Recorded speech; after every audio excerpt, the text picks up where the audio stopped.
தமிழகத்துல நாளையும் நாளை மறுநாளும் பார்த்தோம் அப்படின்னா ஐஏஎஸ் ஐபிஎஸ் மாநாடுகள் வந்து நடக்க இருக்குது. இந்த நிலையில பார்த்தோம் அப்படின்னா அனைத்து மாவட்ட ஆட்சியர்கள் மற்றும் காவல்துறை கண்காணிப்பாளர்கள் வந்து இந்த மாநாட்டிற்காக சென்னையில முகாமிட்டிருக்காங்க. இந்த முறை பார்த்தோம் அப்படின்னா ஒவ்வொரு மாவட்டத்திற்கும் பொறுப்பு காவல் கண்காணிப்பாளர்கள் வந்து நியமிக்கப்பட்டிருக்காங்க.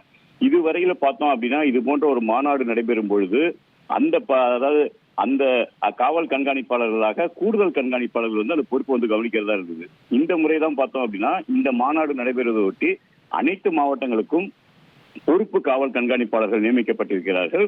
ஒவ்வொரு மாவட்டத்திற்கும் இதற்காக ஒரு ஐபிஎஸ் அதிகாரிகள் வந்து பார்த்தோம் அப்படின்னா 3 நாட்களுக்கு, அதாவது இன்று முதல் 3 நாட்களுக்கு அவர்கள் பொறுப்பு காவல் கண்காணிப்பாளராக செயல்படுவார்கள்.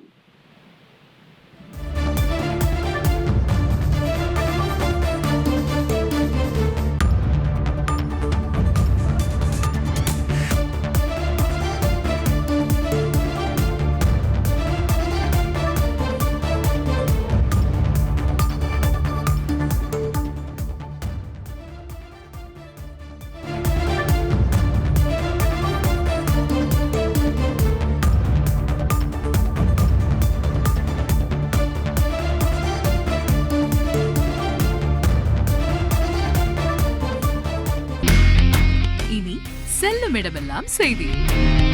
தந்தி டிவியின் வாட்ஸ்அப் சேனலை ஃபாலோ பண்ணினா செல்ல இருக்கும் இடமெல்லாம் செய்தி. இதோ QR கோட் இப்பவே ஸ்கேன் பண்ணுங்க, ஃபாலோ பண்ணுங்க.